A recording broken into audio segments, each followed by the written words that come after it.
Listo, mis hermanos. Vamos a continuar con este estudio del uso del Antiguo Testamento en el Nuevo. Como dije, hay mucho más que considerar en este punto que vamos a hacer en otra clase sobre la teología bíblica, que vamos a analizar en más detalle varias de las escuelas diferentes.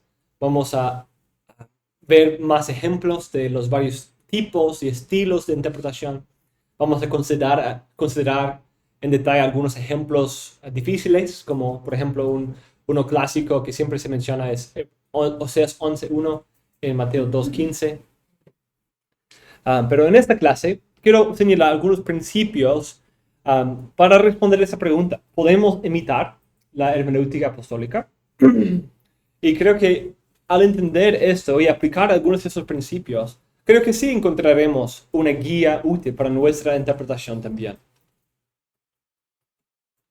Una de las preguntas más discutidas en ese estudio del uso del Antiguo y el Nuevo es si los autores del Nuevo Testamento interpretaban el texto del Antiguo en su contexto o no, con respecto a su contexto.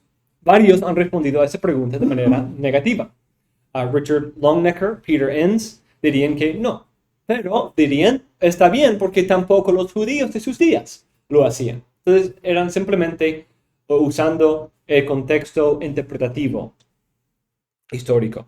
Otros dirían que sí, aunque con una mirada a la intención divina en ese contexto y no la del autor humano. Sin embargo, varios eruditos modernos, como Bill, siguiendo el ejemplo de C.H. Dodd, dicen que sí respetaron el contexto del Antiguo Testamento en una idea canónica y bíblico-teológica. Y Bill dice, también añadirá específicamente que el uso de los pasajes del Antiguo Testamento en el Nuevo está significativamente influenciado por el contexto de estos textos del Antiguo Testamento, aunque hay un desarrollo del significado en el Nuevo. Bill resume ese argumento de Dodd en esos términos. Vamos a terminar esa sección con un análisis del argumento de Dodd.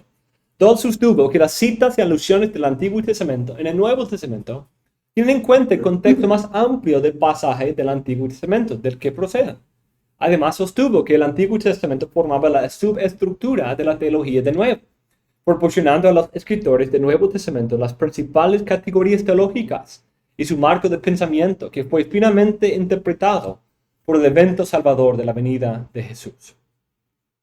El uso de contexto es clave en el entendimiento del autor del Nuevo Testamento. Sin embargo, nuestro entendimiento de ese contexto debe ser suficientemente pleno. Un autor puede estar insertando el contexto de estos textos en sus afirmaciones por el uso de intertextualidad. El contexto del pasaje, como ningún pasaje, no se limita al contexto gramático e histórico, sino también incluye el contexto redentivo histórico y el contexto canónico. Como Bill dice, por ejemplo, los autores del Nuevo Testamento pueden utilizar un enfoque bíblico-teológico que podría describirse como un enfoque contextual canónico. Este enfoque no es un enfoque técnico-gramatical histórico, sino que abarca contextos bíblicos más amplios que el meramente citado, pero no es incompatible con el contexto citado. Entonces está diciendo que los autores del Nuevo Testamento interpretan un texto, pero tienen el beneficio de tener todo el contexto del Antiguo Testamento. Tienen todo el Antiguo Testamento a su alcance. Entonces, pueden interpretar un texto a la luz de los otros textos citados o referenciados en el texto citado, o quizás otros posteriores que lo han usado y lo han desarrollado en otros sentidos.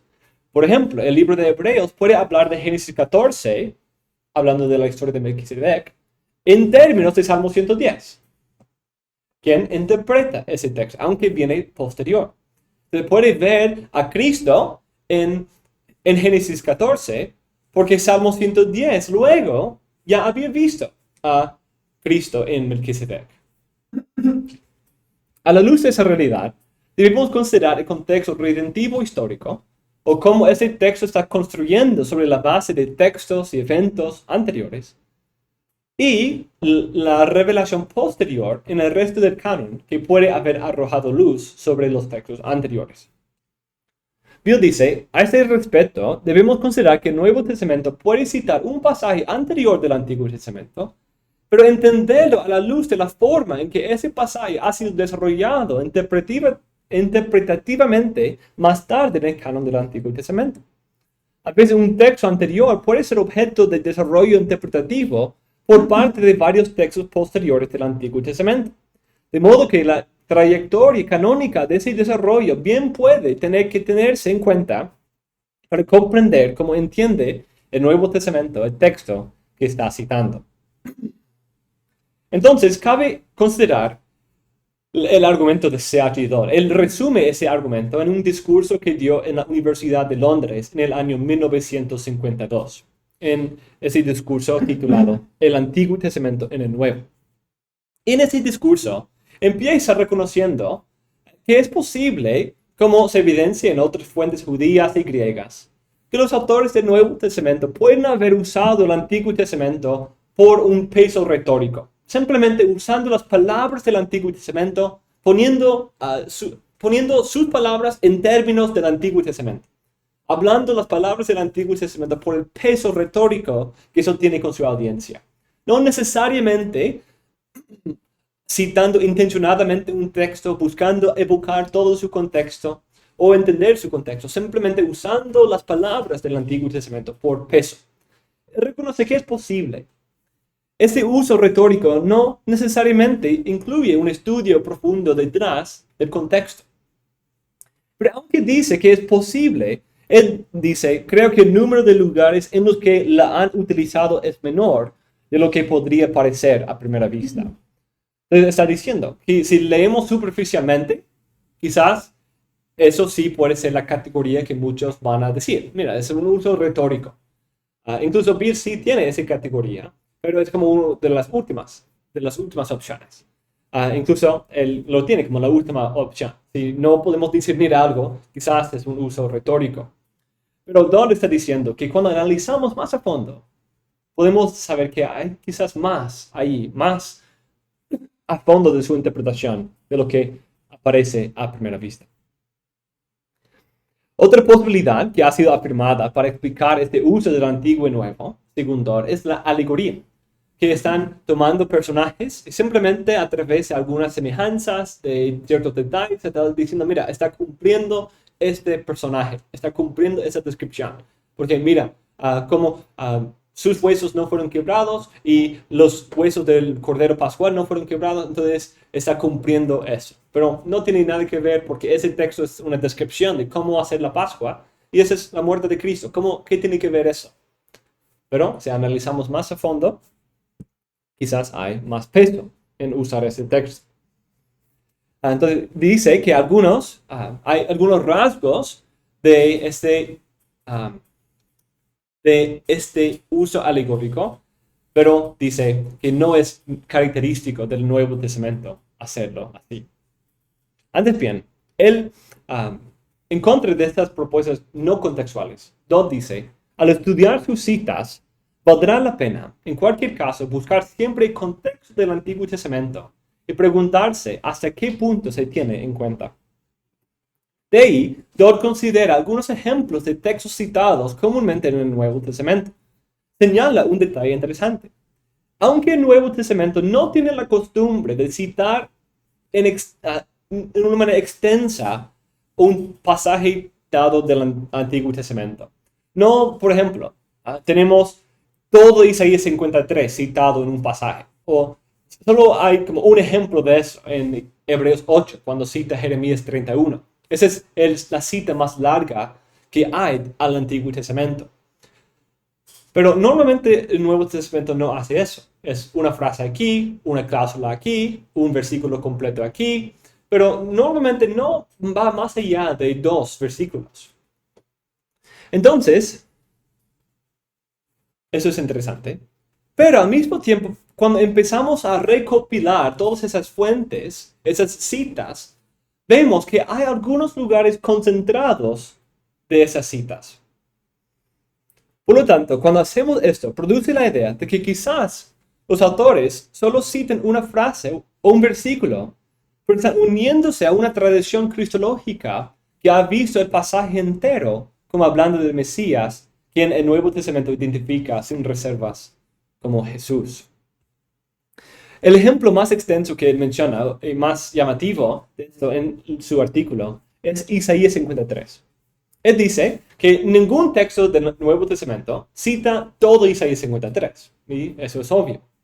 Pero él dice, de los 12 versículos de este capítulo, solo hay uno que no reaparece entero o en parte en algún lugar del Nuevo Testamento.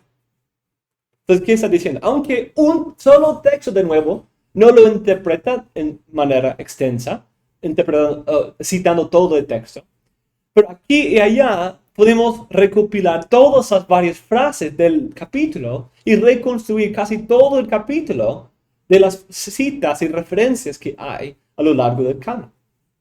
Entonces, si ese es el caso, quizás cuando Mateo usa la parte de que lleva nuestras enfermedades, o cuando Pedro usa la parte en que lleva, sufre por nuestros pecados y lleva nuestras iniquidades, quizás cuando están citando esas varias partes, identificando su cumplimiento en Cristo, están uniéndose a una tradición cristológica de leer Isaías 53 como una profecía de Cristo, el verdadero siervo sufriente. Entonces, aunque cita solo una frase, pero hay evidencia de que todos los cristianos veían ese capítulo como algo que hablaba de Cristo. Entonces, aunque citan solo una frase, esa frase es informada por la lectura que han dado a todo el capítulo. Interpreta todo el capítulo a la luz de Cristo como siervo sufriente. Entonces dice, esto seguramente significa que los escritores del Nuevo Testamento, aunque uno de ellos podría elegir una frase para citar y otro a otra frase, todos consideraron este capítulo, tomando en su conjunto, tenía un significado sobresaliente para la comprensión del Evangelio. Y el significado que poseía en su conjunto ha determinado el sentido en que se emplean extractos del mismo. Por lo tanto, se puede suponer, debido a la evidencia general de una lectura cristocéntrica de este pasaje, que no estaba notando en algunos lugares algunas semejanzas superficiales entre este texto y la vida de Cristo. Antes bien, menciona una parte para indirectamente conectar a Cristo con todo el pasaje. Como Dodd dice, evidentemente nos alejaríamos mucho de su intención principal si supusiéramos que su interés se limitaba a versículos o expresiones aislados en los que pudiera discernirse alguna similitud casual con incidentes de la historia evangélica, como el hecho de que Jesús, como el rey pacífico de Zacarías, entrara en Jerusalén montado en un asno, o que como el siervo del Señor de Isaías 53 permaneciera en silencio, o casi en silencio, ante sus jueces. Tales similitudes, aunque sugerentes y a menudo conmovedoras, son en sí mismas superficiales y no nos llevan al corazón de la intención de nuestros autores. Hemos visto razones para suponer que a menudo citaban una sola frase o oración, no solo por sí misma, sino como indicador de todo un contexto, una práctica nada infrecuente entre los maestros judíos contemporáneos, tal y como se recoge en la literatura rabínica. Se invita al lector a estudiar el contexto en su conjunto y reflexionar sobre la trama que allí se desarrolla. De alguna manera, la comprensión de la trama le ayudará a ver el significado de los extraños acontecimientos de la vida y muerte de Jesús y lo que siguió. Entonces tenemos algo muy interesante. No es meramente, mira, hay un detalle superficial aquí que es semejante. Pero están leyendo todo el texto y por eso les motiva ver esas semejanzas entre el texto y la vida de Cristo. Porque Cristo es entendido como el cumplimiento de este texto. Otro ejemplo de eso es Salmo 110, que a lo largo del Nuevo Testamento es citado casi en su totalidad.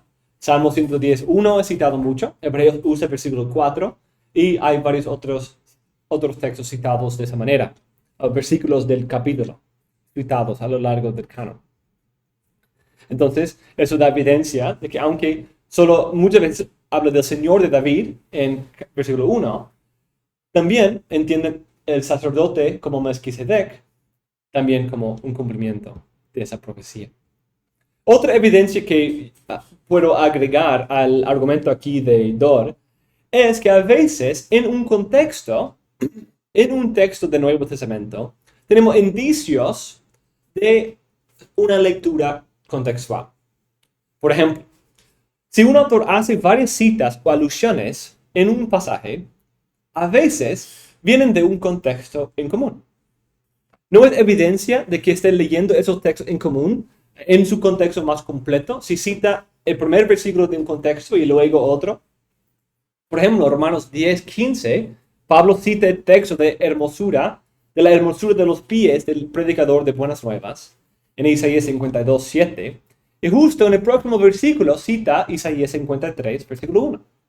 Entonces, él cogió al azar esas dos frases, o quizás está leyendo todo el texto y usa esas dos frases por sus propósitos en su propio contexto, pero es influenciado por una lectura de todo el pasaje, pensando por lo menos con 52:7 y terminando por lo menos con 53:1. Un contexto más amplio. No puede decir que fue un accidente retórico que Pablo escogió estos dos textos. Antes bien, está conectando esto con la predicación del Evangelio y el Mesías en su propio día. Luego, en el mismo texto, Pablo cita Isaías 55:1 en 10:20 y Isaías 55:2 en 10:21. Entonces está leyendo, por lo menos está leyendo más de solo los textos que se citan. Otro ejemplo de esto, señalado por Matthew y Muddy, es en el uso de Salmo 2 en Hebreos 1:5 y Salmo 110 en versículo 3. Su colección de citas al Antiguo Testamento tienen los sujetalibros de Salmo 2 al principio y Salmo 110 al final.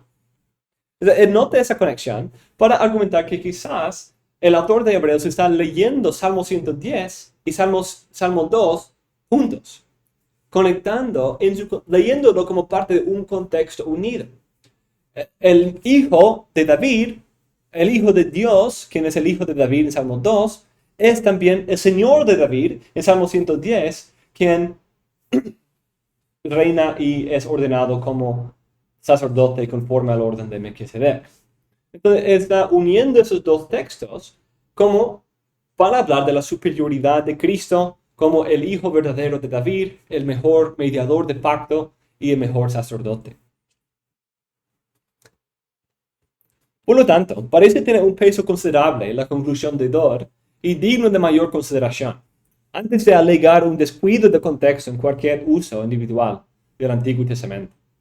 Esa evidencia debe por lo menos estorbarnos en nuestra rapidez, decir, pues no está prestando atención al Antiguo Testamento. Consideremos un poco más en detalle, porque hay evidencia que en varios lugares sí prestaban atención a un contexto. Entonces, quizás en el texto que tú estás estudiando también. Solo analizar un poco más profundamente. Dice, creo que representa un logro intelectual de notable originalidad, que hace gala de una penetración en el significado que yace bajo la superficie del texto bíblico, y de un poder de síntesis que reúne elementos aparentemente dispares en un todo polifacético, no inadecuado para transmitir alguna idea de la multiforme sabiduría de Dios. Otro principio importante es la idea de que el Nuevo Testamento interpreta el Antiguo a la luz de su contexto completo. Sí, podemos analizar y debemos analizar las palabras, y a veces el sentido, el punto, es en base de las palabras mismas, la gramática, ¿cierto? A veces es la palabra misma que nos guía. Por ejemplo, Cristo usa el Salmo 87, creo, que habla de los hombres como dioses. Y usa esa palabra, ese sentido gramatical de la palabra misma. O Pablo también usando la gramática para hacer su punto del Mesías en la simiente prometida de Abraham, usando gramática. Entonces la gramática y la historia sí tienen su rol en la interpretación del Nuevo Testamento. Pero también hay otras cosas de fondo. Incluso en esos ejemplos, podemos mostrar que tiene un contexto más completo en cuenta. Incluso Pablo, ese es otro buen ejemplo, en Gálatas 3, es obvio que él está leyendo juntos Génesis 12 y Génesis 22.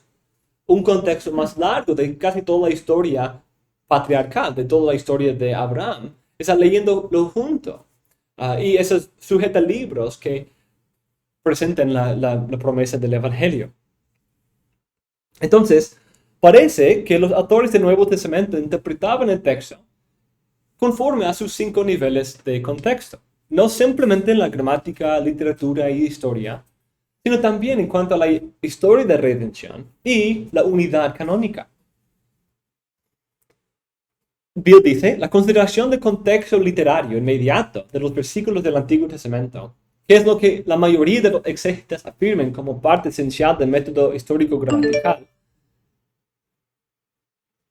debe, por lo tanto, complementarse con el contexto literario canónico.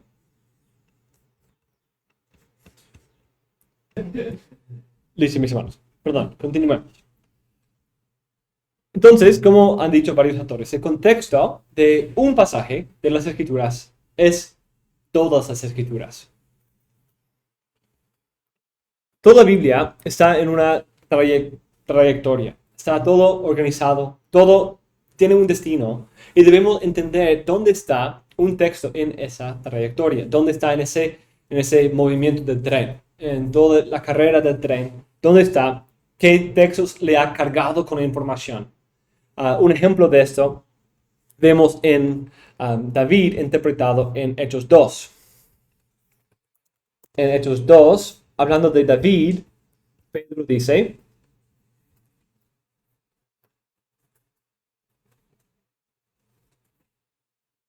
hermanos, del patriarca David os puedo decir confiadamente que murió y fue sepultado. En su sepulcro está entre nosotros hasta el día de hoy.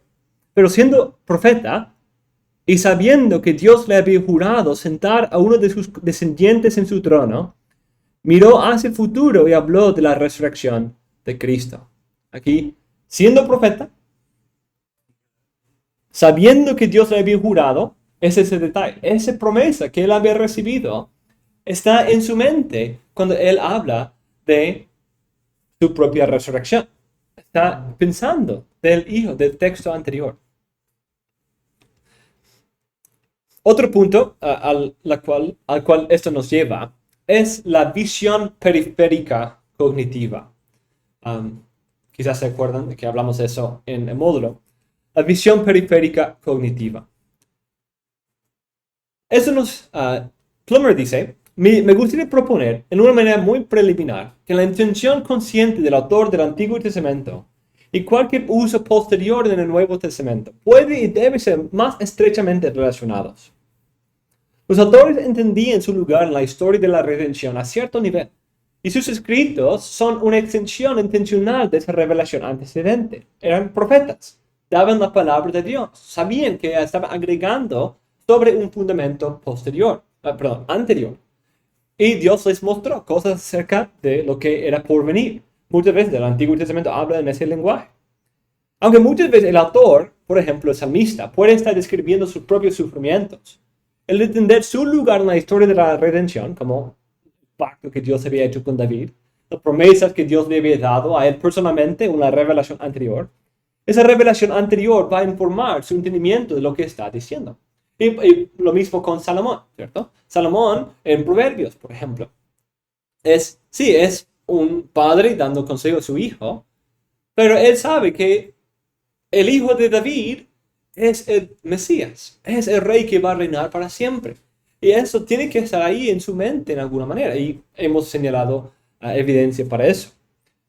Bill dice, parece que algunos autores del Antiguo Testamento tienen alguna idea de cómo el significado de sus textos sería o podría ser interpretado más tarde. Esos indicios pueden ser perceptibles cuando uno trata de examinar lo que le podría haber sido en la visión periférica cognitiva de un autor del Antiguo Testamento.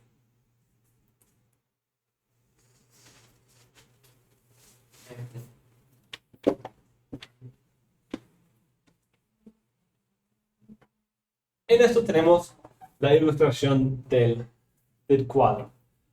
Tenemos aquí un campo, ¿cierto? La mente no solo piensa en puntos, sino puede pensar en campos, campos cognitivos.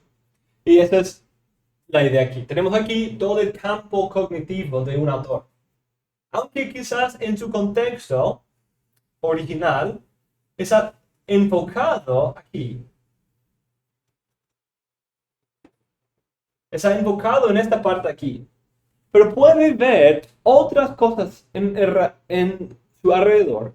Otras cosas en su alrededor revelacional. Es decir, del contexto de revelación. De lo que Dios ha dicho o está diciendo.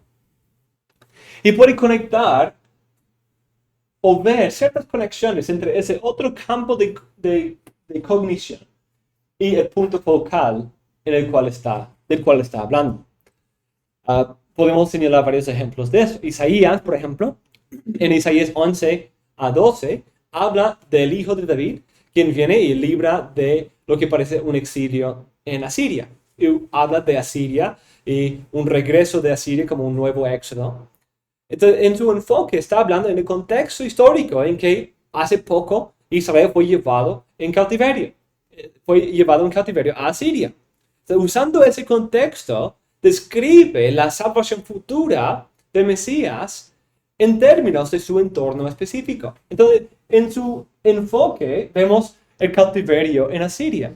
Pero debido a las promesas dadas a David, debido a su uso de ese patrón del éxodo y el regreso del exilio, tenemos muchas otras ideas. No está meramente hablando de un regreso histórico del pueblo después de ese exilio. Está hablando de una salvación mesiánica e incluso eterna. A lo largo del libro podemos ver eso aún más claramente. Este fenómeno incluso puede considerarse en el Nuevo Testamento. Hemos usado este texto mucho, según Timoteo 3:16. Toda la escritura es inspirada por Dios y útil. Y en un sentido, el punto focal es el Antiguo Testamento. Incluso quizás algunos textos dentro del Antiguo Testamento. Quizás tiene algunos Isaías 53 o Salmos, o puede tener ciertos textos en cuenta en primer lugar. Pero dice toda la escritura. Entonces, obviamente, aunque quizás el primer libro que surgió a su mente no fue Esther, pero Esther está ahí. O otro libro del canon que está ahí porque está hablando de toda la escritura. Es todo parte de ese campo. Y incluso pueden aplicar este tipo de texto al Nuevo Testamento porque él sabe que él también está en el proceso de escribir la palabra divina. Que él está dando el argumento, la autoridad divina al pueblo de Dios. Entonces, incluso él puede hablar en esos términos.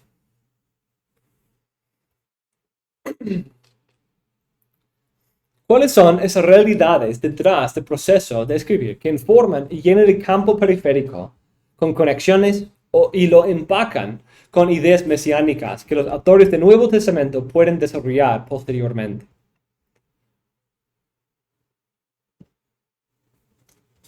En primer lugar, hay una historia de redención. Hay una historia de redención unida. Y cada profeta, cada etapa, cada generación, cada pacto se va desarrollando sobre la base de lo que ha empezado anteriormente. Como Génesis 3:15, por ejemplo. La tipología de Adán. Es algo que se usa constantemente. Incluso otras etapas posteriores se presentan en términos de esa primera etapa de Adán. Y muchas maneras, Abraham es un nuevo Adán.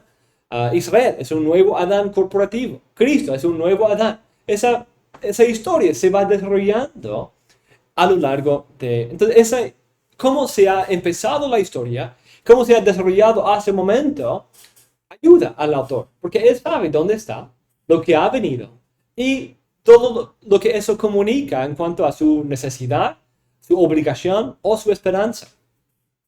Además, tiene la revelación anterior, promesas anteriores, tiene los pactos anteriores, los tipos anteriores y varios otros detalles anteriores de los juramentos de Dios que le pueden informar. Al mismo tiempo, al escribir su libro, el autor está recibiendo nueva revelación. Está recibiendo nueva revelación y a través de la gracia, de la iluminación del Espíritu, pudieron ver a cierto punto el día del Señor. Pudieron ver a cierta manera la esperanza mesiánica de un Salvador. Entonces, ellos así lo afirman en el Nuevo Testamento.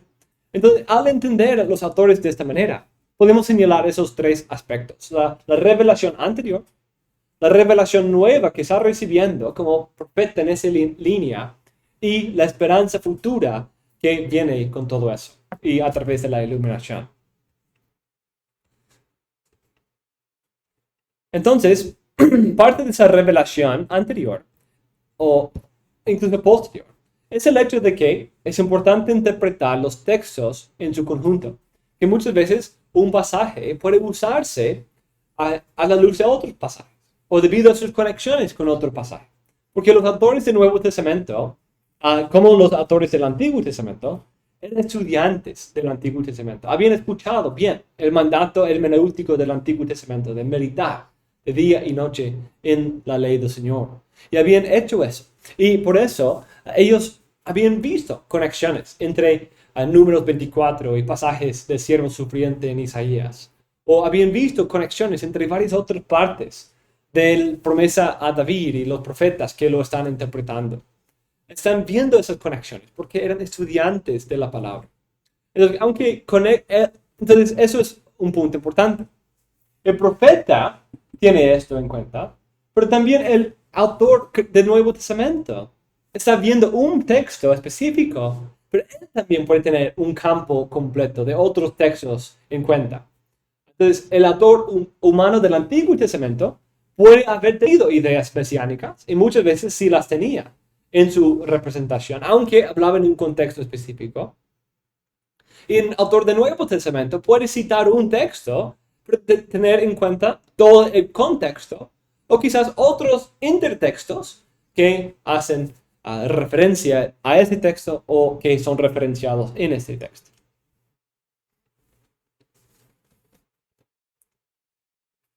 Una ilustración que hemos dado de esto es el efecto de la bola de nieve.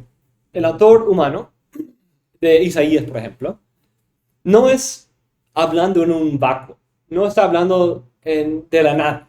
Él viene en medio de un proceso muy largo que empezó muchos años antes de él. Y eso empezó incluso desde el Pentateuco. Y esa bola de revelación y esperanza ya se ha desarrollado, ya se ha acumulado mucha nieve desde el Pentateuco. Y llegando a Isaías, puede disfrutar de toda esa luz anterior en su manera de revelar lo que viene. Otra ilustración es la idea de la película remasterizada. Cuando se estrenó la película hace 30 años, tenía una calidad y resolución muy baja, con poca definición y quizás incluso en algunos contextos sin color, como en 360p sin colores. Pero hoy en día podemos tomar la misma película que presenta la misma historia, pero podemos remasterizarla y podemos verla mejor. Podemos incluso dar más claridad, mayor definición, hasta 4K. Incluso podemos agregarle colores y otros detalles que aunque la historia sigue igual, ahora nuestra experiencia es más completa, más avanzada y más hermosa y más clara.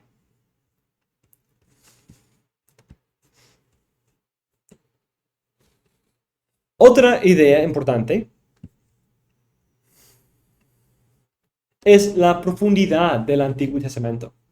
El Antiguo Testamento dice mucho más de lo que normalmente pensamos. Muchos autores, incluso tiende... Okay. Algo que me molesta un poco, es el sobreénfasis en la necesidad de leer el Antiguo Testamento a la luz del Nuevo. Claro, el Nuevo Testamento es mayor luz, entonces debe guiarnos, debe ser una guía en nuestra interpretación. No estoy rechazando esa prioridad del Nuevo Testamento, pero muchos llevan esa idea de la prioridad del Nuevo Testamento sobre el Antiguo en cuanto a mayor luz, a decir que no podemos entender a Cristo en el Antiguo Testamento sin simplemente tomar lo que el Nuevo Testamento ha dicho y reinsertarlo de vuelta en el Antiguo Testamento. Pero la idea es, el Antiguo Testamento habla de Cristo antes del Nuevo Testamento. Habla de Cristo desde el principio. Siempre ha hablado de Cristo. Entonces, eso es un punto importante. El Antiguo Testamento vio el patrón celestial. El Antiguo Testamento, los autores hablaban de lo que era por venir en los últimos días. Están hablando de cosas profundas. Muchas veces los autores, a veces dispensacionalistas y otros, hablan del Antiguo Testamento como si fueran simplemente hablando de cosas físicas, que no tenían la idea de resurrección, no tenían la idea de vida eterna, simplemente buscaban una tierra en Canaán y todo, pero no, hay más ahí cuando analizamos más profundamente. Hay una revelación más profunda. Por ejemplo, vimos en los Salmos. Los Salmos no están hablando simplemente de una herencia física terrenal. Está hablando de tener a Dios mismo, la gloria divina, como su herencia. Están esperando, en medio del santuario físico, esperando poder entrar al santuario celestial, como en Salmo 73. Y esa entrada al santuario físico le llenó con esperanza para poder un día entrar en la gloria y tener su porción verdadera, quien es Jehová mismo. Entonces tenemos muchas ideas. Incluso estoy desarrollando algunos argumentos. Que incluso creo que hay ciertos destellos de una doble venida en el Antiguo Testamento. Ese es un punto que muchas veces es completamente ausente del Antiguo Testamento. Creo que sí, esa metáfora, esa ilustración de las montañas, la cordillera a la distancia, que todas las montañas parecen ser ahí juntas, pero cuando nos acercamos están separadas por millas. Creo que sí, eso es verdadero en cuanto a algunas presentaciones proféticas. Pero tenemos las piezas para no ser sorprendidos por una segunda venida separada de la primera. Porque voy a desarrollar eso más. Pero creo que hay argumentos que podemos hacer desde el Antiguo Testamento mismo que puede ayudarnos a entender esas cosas. El Antiguo Testamento tiene gran luz, gran luz. Y cuando nos acercamos al Antiguo Testamento, simplemente, Isaías 53 habla de Cristo, Salmo 110 habla de Cristo, y algunos otros pasajes que el Nuevo Testamento cita hablan de Cristo. Pero de ahí en los otros estoy un poco perdido. Pero no, vemos esos ejemplos y nos muestran cómo ellos veían quizás incluso todo el canon del Antiguo Testamento. Todo el canon del Antiguo Testamento da testimonio de Cristo. La ley, los profetas y los salmos, todos hablan de Cristo, de su muerte, su resurrección y su gloria. Todos hablaban de él, no simplemente los textos que son citados en el Nuevo Testamento. Los textos citados son una ventana, una puerta que nos abre a todo el canon y el mundo canónico en que los autores del Nuevo Testamento vivían. La mansión, la puerta a la mansión de la verdad del Antiguo Testamento. Otro punto es que la historia de la revelación es progresiva y orgánica. Va desarrollando como esa imagen de la bola de nieve. Va desarrollándose, va creciendo como un árbol. Va creciendo de promesa a cumplimiento. Profecía a cumplimiento. Tipo a antitipo. Sombra a sustancia. Tenemos un crecimiento natural, orgánico en ese proceso. Entonces, por eso es importante otra desbalance en ciertas presentaciones, incluso reformadas, de la historia de la Biblia. ¿Cómo se resume la historia de la Biblia en muchos autores reformados? Tenemos, ¿cómo empieza? ¿Cómo empieza la historia? Con creación, ¿cierto? Creación, 2, caída, de ahí normalmente es redención, y 4,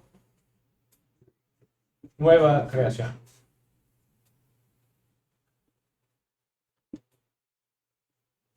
Y cuando hablamos de esto, aquí estamos en Génesis 1 y 2. Aquí estamos en Génesis 3. Aquí quizás estamos en Nuevo Testamento hasta Apocalipsis. Y aquí Apocalipsis. Entonces, con esa estructura, meramente, obvio, ningún reformado está diciendo solo leemos esos textos de la Biblia. Pero cuando esa es nuestra estructura de la historia redentiva, puede dar la idea de que, ¿qué pasó desde Génesis 3 hasta el Nuevo Testamento? ¿Por qué 4.000 años? ¿Por qué tanto tiempo? Si ese es el plan, ¿por qué todo esto de Abraham y Israel y David? ¿Por qué todo eso? ¿Qué tiene que ver todo eso? Entonces, cuando tenemos esa estructura meramente, nos puede crear un tipo de canon dentro del canon. Y puede ver cómo el Nuevo Testamento llega a su prioridad, ¿cierto? Es la prioridad, porque realmente el Antiguo Testamento habla de cosas de la nación de Israel, de un pueblo físico, y no habla tanto, es como un paréntesis, hasta que lleguemos a la sustancia de Cristo. No es así como funciona sombra y sustancia. Esa historia también debemos ir agregando pasos pactuales, esos épicos pactuales, épocas pactuales, donde Dios sigue revelando su plan, escogiendo su pueblo, presentando lo que es su intención, para poder entender mejor esa redención. Esos pactos tienen su rol en esa historia. Están desarrollando la necesidad, la obligación del hombre, mostrando nuestra necesidad y al mismo tiempo mostrando el plan de Dios para cómo va a salvar a su pueblo. Es parte de esa historia. No es creación, caída, paréntesis histórico y de ahí volvemos a la historia. No, todo es conectado, creciendo en un árbol unido en todas las partes. No es, ok, empezamos con el árbol celestial y de ahí desde Génesis 3 miramos nuestra atención a otro tipo de árbol y de ahí en el Nuevo Testamento volvemos al árbol original. No, todo es la historia del mismo árbol. Otro principio importante para entender la interpretación del Antiguo Testamento en Cristo es la unidad que hay entre el ya y el todavía no. El ya y el todavía no. Porque, como hablamos, muchas veces los autores del Antiguo Testamento hablan del Mesías en términos de su venida para salvar, para rescatar, para destruir los enemigos, para reinar para siempre. Pero hay la idea en el Nuevo Testamento más claramente que hay un ya y un todavía no. Hay un inicio y una consumación, una inauguración y una consumación. Esa idea es muy clara en el Nuevo Testamento porque Cristo ya ha iniciado la nueva creación.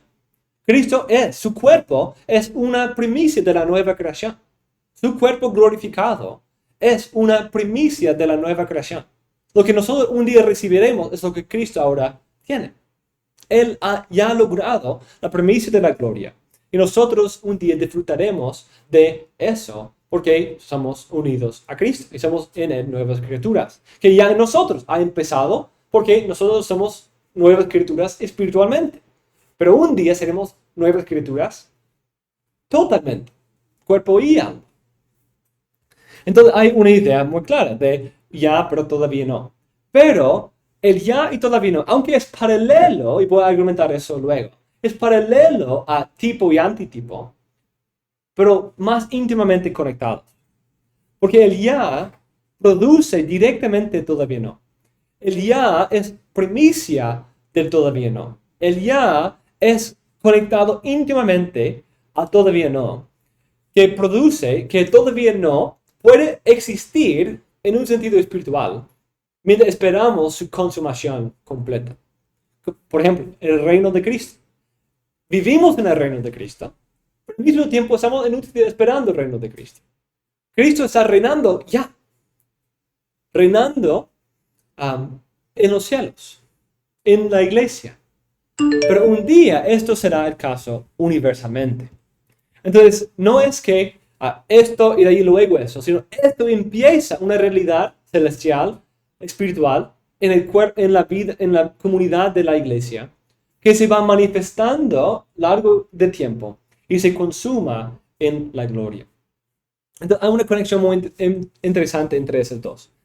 Una evidencia para esa idea de ya y todavía no, aún en medio del Antiguo Testamento, es Salmo 110. ¿Cómo nos presenta un ya pero todavía no? Salmo 110.